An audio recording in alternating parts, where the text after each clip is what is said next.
Bismillahirrahmanirrahim. Dear third year class, this is another lecture. Hopefully, this will be the last and final lecture on shooting an elephant.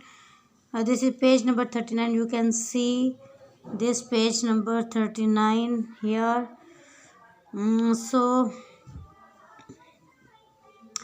काफ़ी चीज़ें कल हमने discuss कर ली थी. जो इसकी थिंकिंग है वो भी कल हमने डिस्कस कर ली थी कि वाइट मैन के बारे में जो उसने बात कही है कि जब वह वाइट मैन टायरेंट बन जाता है तो उसकी अपनी आज़ादी ही ख़त्म हो जाती है. उसके अलावा हमने नेटिव्स का भी पढ़ लिया कि वाइट मैन क्या करते हैं, जो कुछ नेटिव चाहते हैं. और फिर उसके बाद आगे हम पढ़ते हैं किस तरह से फाइनली राइटर शूट करेगा.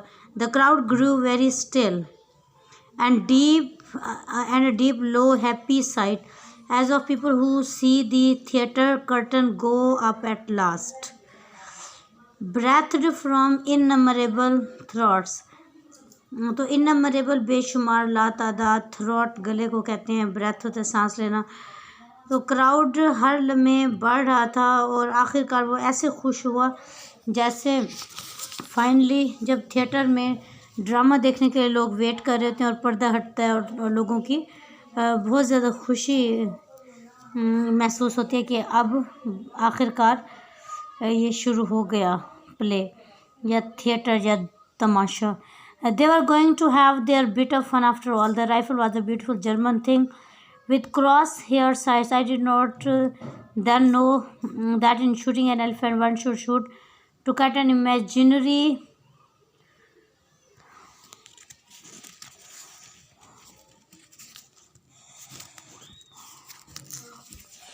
bar. Okay, to cut an imaginary bar.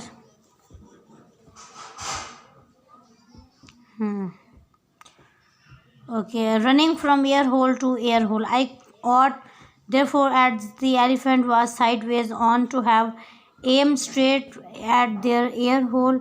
Actually, I aimed several inches in front of this, thinking the brain would be farther forward. तो असल में अब उसने निशाना बांध लिया है. वो कहते हैं कि मुझे उस टाइम पता नहीं था, मुझे बाद में पता चला कि एक एयर होल से दूसरे एयर होल के दरमियान जो जगह होती है वहाँ पर हाथी को मारने के लिए निशाना लेना चाहिए, लेकिन मैंने उससे कई गुना आगे करके निशाना लिया. When I pulled the trigger, I did not hear the bang or feel the kick. One never does when a shot goes home, but I heard the devilish roar of glee that went up from the crowd. In that instant, in too short a time, one would have thought even for the bullet to go there, a mysterious terrible change had come over the elephant.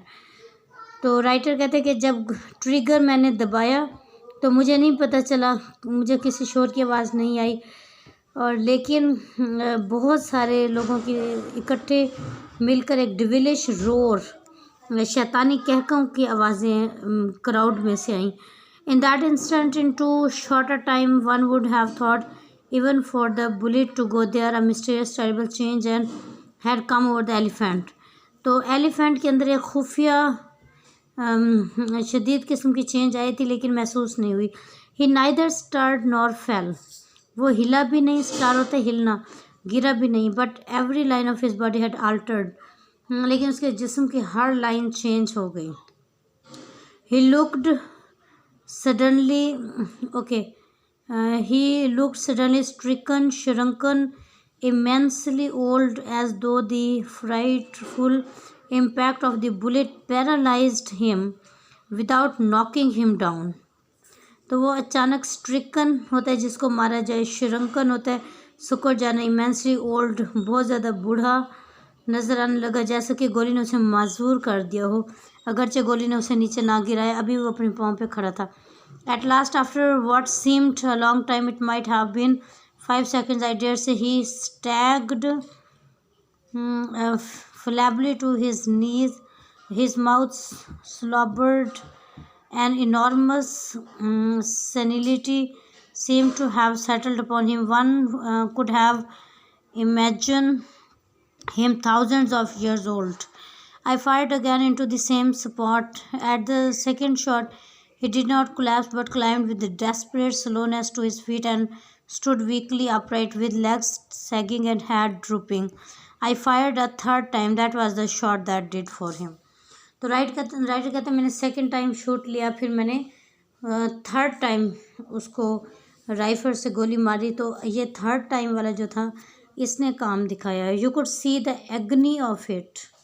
एग्नी pain को कहते हैं. Agony of it jolt his whole body and knock the last remnant of strength from his legs. But in falling, he seemed for a moment to rise. For as his legs collapsed beneath him, he seemed to tower towards like a huge rock, toppling his trunk, reaching skywards like a tree. तो अब आखिरी दफ़ा गिरने से पहले वो थोड़ा सा ऊपर हुआ, उसकी ट्रंक भी जैसे आसमान की तरफ जा रही हो. He trumpeted for the first and only time and then down he came his belly towards me with a crash that seem to shake the ground when even where I lay. और जब वो नीचे गिरा है तो ज़मीन में shake आया, जैसे हिल गई हो. तो राइटर कहते हैं कि अगरचे मैं जो कुछ गज के फासले पे खड़ा हुआ था, मुझे भी ज़मीन का शेक महसूस हुआ, यानी कि ज़मीन के अंदर जो गरज थी, गिरने की वजह से जो साउंड थी, वो राइटर कहता है कि मुझे भी महसूस हुई. I got up. The Burmans were already racing past me across the mud. It was obvious that the elephant would never rise again. But he was not dead. He was breathing very rhythmically with long rattling gasps, his great mount of a side painfully rising and falling. His mouth was wide open. I could see far down into caverns of pale pink throat. I waited a long time for him to die, but his breathing did not weaken. तो writer कहते हैं कि मैं खड़ा हुआ क्योंकि ये नीचे लेट कर निशाना ले रहा था. तो कहते हैं जब मैं खड़ा हुआ तो बर्मन बहुत तेज़ी से उसके पास पहुंच गए, और अगरचे वो वीक हो गया था लेकिन अभी उसकी ब्रीदिंग हो रही थी, अभी सांस वो ले रहा था, डेड नहीं हुआ था. Finally I fire my two remaining shots into the spot where I thought his heart must be. आखिरकार राइटर कहते हैं कि जहाँ मुझे महसूस हुआ उसका हार्ट दिल हो सकता है, वहाँ मैंने दो आखिरी शॉट लगाए. The thick blood welled out of him like red velvet but still he did not die. तो थिक ब्लड वहाँ से रेड वेलवेट की तरह निकलना शुरू हुआ, लेकिन अभी भी वो मरा नहीं. His body did not even jerk when the shots hit him. The tortured breathing continued without a pause. He was dying very slowly in great agony, but in some world remote from me where not even a bullet could damage him further. I felt that I had got to put an end to that dreadful noise. It seemed dreadful to see the great beast lying there, powerless to move and yet powerless to die, and not even to be able to finish him. तो writer कहते हैं कि मुझे ये scene बर्दाश्त नहीं हो रहा था, उसका इतने बड़े बीस्ट जानवर को देखना कि वो ज़िंदा भी नहीं हो सकता था, मर भी नहीं सकता था, और अपने आप को ख़त्म भी नहीं कर सकता था. I sent back for my small rifle and poured shot after shot into his heart and down his throat. तो राइटर ने फिर अपनी छोटी राइफल मंगवाई और उससे काफ़ी गोलियां उसको मारी, लेकिन उसकी जो ब्रीदिंग है वो स्टिल कंटिन्यू है, वो नहीं रुकी. They seem to make no impression. और उन गोलियों को ऐसा लगा कि उसके ऊपर कोई असर नहीं आया. The tortured gas was continued as steadily as a ticking of a clock.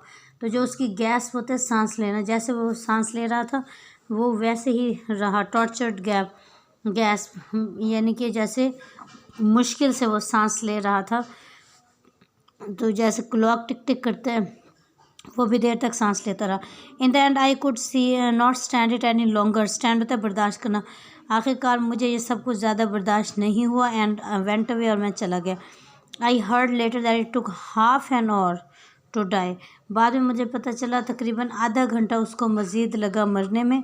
Burmans were bringing dars and baskets. Even before I felt left, I was told they stripped his body almost to the bones by the afternoon. और बर्मन्स अपने बर्तन लेकर आए और मुझे पता चला spare तक वो उस हड्डियों से सारा गोश्त खुरच कर ले गए थे।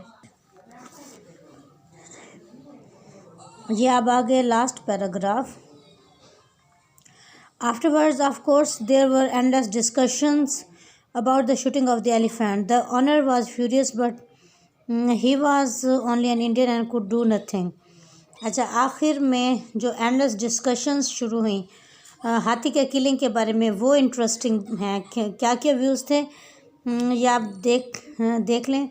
मालिक को बहुत गुस्सा आया जब उसको पता चला कि उसके हाथी को मारा गया है, लेकिन वो सिर्फ एक इंडियन था और कुछ नहीं कर सकता था। मतलब ये यहाँ से हमें ये पता चलता है कि जो रूल्ड नेशन के लोग होते हैं, महकूम कौम के लोग होते हैं, उनके साथ जितनी भी नाइंसाफ़ी कर ली जाए, उनकी ये हाथी एक किस्म से उनकी गाड़ी थी, उनकी मशीनरी थी, उनके लिए सोर्स ऑफ इनकम था, वो भी ख़त्म कर दिया जाए, कुछ भी कर दिया जाए, लेकिन जो महकूम लोग होते हैं वो कुछ नहीं कर सकते।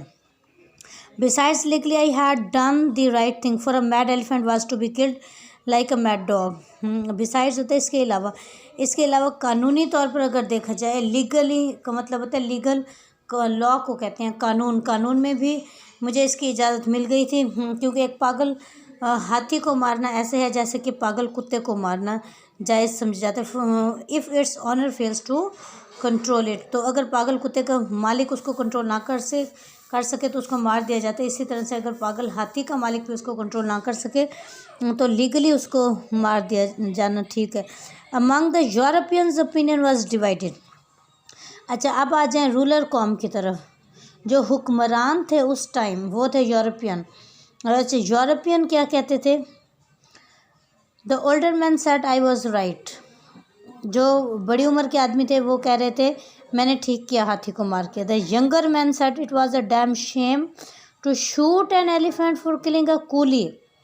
जबकि नौजवान जो थे अंग्रेज़ यूरोपियन हुक्मरान जमात के लोग, वो उनकी सोच देखें ज़रा, वो क्या कह रहे थे कि सिर्फ एक कूली, मतलब कि वहाँ का जो एक लोकल नेटिव महकूम कौम का बंदा है, सिर्फ उसको कत्ल करने की वजह से मैंने हाथी को मारा, तो एक डैम शेम है, शर्मिंदगी की बात है इतने बड़े जानवर को सिर्फ इस वजह से मार देना कि उसने किसी वहाँ के लोकल आदमी को मार दिया था, तो ये मुझे नहीं करना चाहिए था। यंगर, यहाँ से हमें उनकी ये मेंटालिटी पता चलती है कि वो जानवरों को ज़्यादा अहमियत देते हैं। जो रूलर जमात के लोग होते हैं, हुक्मरान जमात के लोग होते हैं, वो जानवरों को ज़्यादा अहमियत देते हैं, वो इंसानों को अहमियत नहीं देते। Because an elephant was worth more than any dream Coringhee coolie, क्योंकि किसी भी लोकल कूली के मुकाबले में, लोकल आदमी के मुकाबले में elephant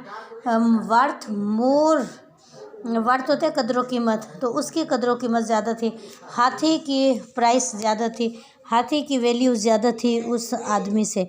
and afterwards I was very glad that the coolie had been killed. अब ये भी इंटरेस्टिंग बात है कि राइटर कहते हैं कि बाद में मैं सोचा करता था कि शुक्र है कि कूली मर गया था।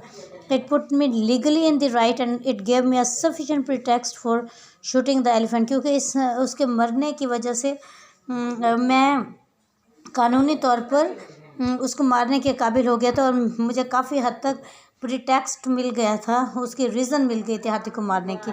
आई ऑफन वंडर्ड, अभी इसको अंडरलाइन कर लीजिएगा, I often wondered whether any of the others grasped that I had done it solidly to avoid looking a fool. Solidly means only. और वो कहते हैं अक्सर मैं हैरान होता था कि किसी को ये ग्रास्प तो नहीं हो गया, ये पता तो नहीं चल गया कि मैंने सिर्फ इस वजह से हाथी को मारा था कि मैं फूल नज़र ना आऊँ, कि मैं बेवकूफ़ शुमार ना किया जाऊँ। यानी उसके नज़दीक हाथी को मारना ना उसने उसको लोकल जो आदमी मर गया था ना उस वजह से उसने उसको मारा था और ना ही किसी और रीज़न से। और वैसे भी हमें जब उसने एंड में कहा है के मारने से पहले वो बिल्कुल एक नॉर्मल हाथी की तरह बिहेव कर रहा था, घास खा रहा था, बिल्कुल एक नॉर्मल हाथी की तरह था। लेकिन उसने सोचा कि अगर मैं हाथी को नहीं मारूंगा तो बाद में ये लोकल लोग मेरे ऊपर हंसेंगे, मेरा मजाक बनाएंगे कि मैं राइफ़ल भी लेकर आया और फिर भी मैंने हाथी को ना मारा। तो राइटर कहते हैं कि मैंने सिर्फ इस वजह से उसको मारा था ताकि मैं फूल नज़र ना आऊँ। तो ये बड़ी इंटरेस्टिंग स्टोरी बन जाती है इन सारी, क्योंकि इसमें बहुत सारी चीज़ें हैं जो हम डिस्कस कर रहे हैं और यही आपके क्वेश्चंस भी बन जाएंगे। इसके साथ ही मैं लेक्चर एंड कर रही हूँ। तो ये I am Mrs Rabia Akram, assistant professor English, government degree college के रोड पक्का। और ये आज का हमारा ये लेक्चर, इसके साथ ही ये ऐसे भी हमारा ख़त्म हो गया है। नेक्स्ट इंशाल्लाह मैं आपको इडियम्स भी कराऊंगी और अभी हमने काफ़ी कुछ पढ़ना है। तब तक के लिए अल्लाह हाफिज़ एंड गुड बाय।